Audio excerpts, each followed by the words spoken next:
Friend చూడండి, మా అక్క రవణక్క అంటాను కదా, నేను కూరగాయలు కాయలు పళ్ళు ఏం తీసుకున్నా కూడా చేపలు తీసుకున్నా కూడా తీసుకొచ్చిద్ది. ఎందుకంటే అటు పంట కాలాలు ఉన్నాయి కదా, పంట కాలంలో చేపలన్నీ పడతాయి. ఏంటంటే చాలా మంచి చేపలు, జల్లలని పక్కీలని బురద మట్టలని అన్నీ పడతాయి. ఇంకా చాలా చాలా పేర్లు ఉన్నాయి ఫ్రెండ్. జిలేబీ చేపలని అన్ని రకాలుగా తీసుకొచ్చిద్ది. నాకు మాత్రం ఫోన్ చేసిద్ది, అమ్మాయి ఏదైనా చేపలు వస్తే తీసుకురాననింది. నేనేమంటానంటే నాకు యూట్యూబ్ ఉంది కదా, అందుకోసం మంచి చేపలు ఉన్నప్పుడు తీసుకురా అక్క అంటాను. అందుకోసం చేపలు ఉన్నప్పుడు పాపం గబక్కని తీసుకుని శుభ్రంగా నీటుగా కడిగి అదంతా క్లీన్ చేసుకుని తీసుకొచ్చిద్ది. ఆమె తీసుకొచ్చినా కూడా నాకు కొంచెం డౌట్ ఉంటుంది, ఏమని నువ్వు ఎలా తీసుకున్నావో, చచ్చిపోయినాయేమో కుళ్ళిపోయినాయేమో ఎలా ఉన్నాయి ఏంటో, నువ్వు మంచిగా ఉంటేనే తీసుకురా, లేకపోతే తీసుకురాబాక, నేను అంతగా డబ్బులు ఇచ్చేటప్పుడు నువ్వు కూడా నాకు ఇచ్చేటప్పుడు కరెక్ట్గా మంచిగా తీసుకురావాలా, ఏదైనా నన్ను మోసం చేసామనుకో రెండోసారి మళ్ళీ నేను తీసుకోను అని ఆమెకు వార్నింగ్ ఇస్తూనే తీసుకుంటాను. రవణక్క చేపలు తీసుకొచ్చిందిగా, మీకు చూపించానుగా. నేను శుభ్రంగా చేశానమ్మా, ఉప్పు వేసి మంచిగా రుద్దాను. ఇంకేం పర్వాలేదు, నువ్వు శుభ్రంగా కొంచెం కడిగి మళ్ళీ వండుకోనింది. కానీ నాకు డౌట్ వచ్చి మళ్ళీ అంతా నేను చూసుకుంటున్నాను. ఎందుకంటే లోపల ఏదైనా పేగులు పెట్టేసిందేమో అని చూసుకుంటున్నాను. ఎందుకంటే ఆమె క్లీన్ చేసినా కూడా ఇలా పొట్ట కోసింది అనుకో, లోపల ఏదైనా పేగులు ఉంటే బయటకు వచ్చేస్తాయి. కానీ పొట్ట కొయ్యలేదు చూడండి. అందుకోసం నేను చేత్తో ఇలా తీసేస్తున్నాను ఏదైనా ఉంటే. కానీ ఇప్పుడు దాకా ఏం కనిపించట్లేదు నాకు. చూడండి ఎలా ఉందో. ఈ జల్లలు ఫ్రెండ్, జల్లలు వచ్చినాయి అంట చూడండి. నేను శుభ్రంగా అన్నీ చూసుకున్నాను. ఎందుకంటే ఈ పొట్టులో ఏదైనా మట్టి గిట్టి ఏదైనా ఉంటుందని ఒకటి చూసుకుని చేసుకోవాలా. ఎందుకంటే ఇలా చూస్తేనే మేము లోపల ఏదైనా పేగులు మట్టి లాంటి ఏదైనా ఉంటుంది. అందుకోసం నేను జాగ్రత్తగా ఇదంతా చూసి నీటుగా చేసుకుని శుభ్రంగా కడిగేసినాక మళ్ళీ చూపిస్తాను ఫ్రెండ్. ఇది కొంచెం టైం పట్టిద్ది, ఇప్పుడే పొద్దుకుతుంది. అందుకోసం నేను తొందరగా చెయ్యాలా, లేకపోతే తెగ దోమలు ఉన్నాయి ఇక్కడ. సరే ఫ్రెండ్, ఇదంతా క్లీన్ చేసుకున్నాక మీకు చూపిస్తాను నేను. ఫ్రెండ్ చూడండి, ఒక అరగంట దాకా నేను ఈ పొట్టలో ఉండే భాగాలన్నీ క్లీన్ చేసుకున్నాను. వేస్ట్ ఎంత వచ్చిందో. ఆమె ఏమో నేను శుభ్రంగా చేశానమ్మా, బాగా చేశానమ్మా, 2 నీళ్ళతో కడిగి వండుకోనింది. కానీ అంత ఉంది దాంట్లో, కడుపులో అంత మట్టిలాగా పేగుల్లాగా అన్నీ ఉన్నాయి. అంత నీటుగా తీసేసాను సార్.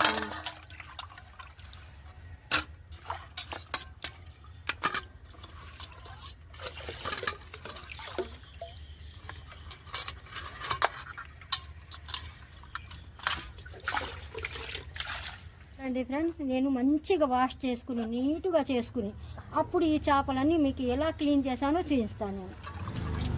ఫ్రెండ్స్ చూడండి, ఈ విధంగా నేను చాలా శుభ్రంగా వాష్ చేసుకుని పెట్టుకున్నాను. చూడండి, నేను దానికి మసాలాలు ఏం తీసుకున్నాను చూడండి. 2 స్పూన్లు వచ్చి నేను ధనియాలు తీసుకున్నాను. పెద్ద 2 అంగుళాల నేను అల్లం ముక్క తీసుకున్నాను. తగినంత నేను గసగసాలు తీసుకున్నాను. కొన్ని ఏమో చిన్నులపాయల రెబ్బలు తీసుకున్నాను. ఒక 4-5 వచ్చి నేను లవంగాలు తీసుకున్నాను. 3 వచ్చి దాసిన చెక్క తీసుకున్నాను. ఒక పెద్ద స్పూన్ నిండా నేను జీలకర్ర తీసుకున్నాను. ఇదంతా మంచిగా దంచేసినాక మీకు చూపిస్తాను ఫ్రెండ్. రండి, రోటి దగ్గర రండి, కరెంటు లేదు.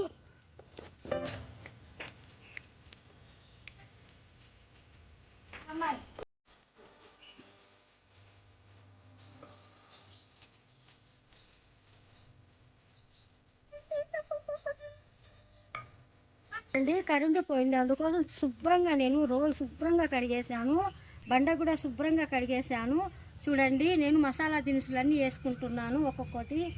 చూడండి, అల్లం వేసుకున్నాను, చిన్నులపాయల రెబ్బలు వేసుకున్నాను, దాసిన చెక్క లవంగాలు వేసుకున్నాను. దీంట్లోనే వచ్చి నేను ధనియాలు జీలకర్ర అన్నీ వేసుకుంటున్నాను. అండి శుభ్రంగా నేను మెత్తగా దంచుతాను. ఉండండి ఫ్రెండ్స్, ఎంత బాగా దంచుతాను. ఈ రోలు కూడా భలే మంచి రోలు, బంగారు లాంటి రోలు. ఎందుకంటే మసాలా తొందరగా ఇద్ది దీంట్లో. అందుకోసం ఎన్నో సంవత్సరాలు, ఈ రోలు 15 సంవత్సరాల నుంచి ఉంది నా దగ్గర. అయినా నేను చాలా జాగ్రత్తగా పెట్టుకుంటాను.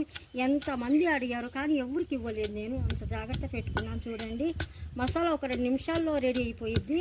ఈ మసాలా అంతా దంచినాక మళ్ళీ చూపిస్తాను ఫ్రెండ్స్. నేను మసాలా ఎంత మంచిగా దంచేసాను, ఒక్క 5 నిమిషాలు కూడా పట్టలేదు కానీ అంత తొందరగా రెడీ అయిపోయింది. చూడండి, ఇప్పుడు నేను మసాలా అంతా తీసేసుకున్నాను. ఇలా ముద్దలాగా చేసుకుని ఒక పక్కన పెట్టుకుంటే ప్లేట్. మా అమ్మ ఏమో పెద్దది ప్లేటే తీసుకొచ్చింది ఫ్రెండ్స్. చూడండి, ఇలా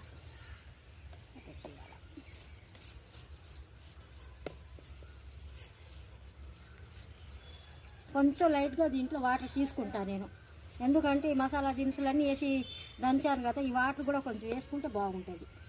సరే చూడండి, నేను గిన్నె పొయ్యి మీద పెట్టేసాను. ఒక 4 స్పూన్లు నేను శనగ నూనె వేసుకుంటున్నాను. చూడండి, నేను నూనె వేసుకున్నాను కదా, ఒక 4 ఉల్లిపాయలు, ఒక 4 పచ్చిమిర్చి వేసుకుంటున్నాను. చూడండి, తగినంత నేను రాళ్ళు ఉప్పు వేసుకుంటున్నాను. 1 కిలో వచ్చి నేను జల్ల చేపలు తీసుకున్నాను, చిన్న జల్లలు, చాలా టేస్ట్ ఉంటుంది ఫ్రెండ్స్. చూడండి,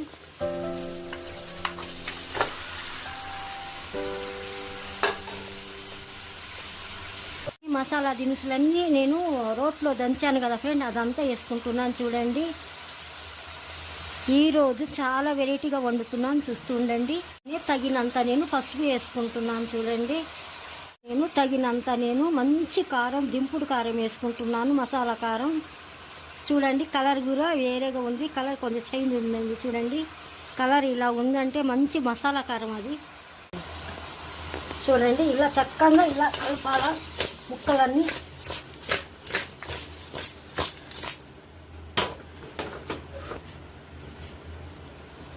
ఇది మసాలా వాటర్ కొంచెం వచ్చిందిగా ఫ్రెండ్స్ రోట్లో, అది నేను తీసాను.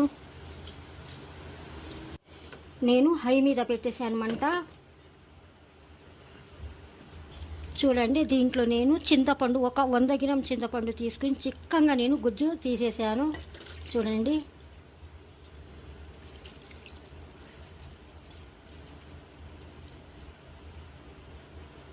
చూడండి, ఇలా మంచిగా కలుపుకోవాలా. ఇలా పెద్ద మంట మీద పెట్టేసాను, నేను హై మీద పెట్టేశాను. ఎందుకంటే ఇదంతా మంచిగా నూనెలో, మసాలాలో అన్నీ కారం, ఉప్పు, ఉల్లిపాయలు, పచ్చిమిర్చి అన్నీ ఉన్నాయి కదా, చక్కగా గుడుగుడులాడుతూ కూడా మంచిగా ఉడికిద్ది. నేను మూతేసి పెట్టేస్తున్నాను. ఈ పులుసు మాత్రం చాలా చిక్కగా దగ్గరకు వచ్చేసింది. ఇప్పుడు నేను ఇలా కొంచెం ఇలా కలుపుతాను ముక్కలు, ఎందుకంటే మేము గంటి వేయకూడదు కదా ఫ్రెండ్స్, అందుకోసం ఇలా కలుపుకోవాలా. నేను మాత్రం పెద్ద హై మీద పెట్టి వండుతున్నాను. చేపలు మాత్రం తక్కువ మంట మీద మాత్రం పెట్టుకోకూడదు ఫ్రెండ్స్. చూడండి, ఈ పులుసు మాత్రం చాలా కలర్ఫుల్గా ఉంది. మా ఫోన్లో చూడటానికి ఏమో కొంచెం డల్లుగా కనిపిస్తుంది, ఎందుకంటే మా ఫోన్లోనే తేడా ఉంది. ఈ జల్లా చేప పులుసు ఎలా ఉందో చూడండి.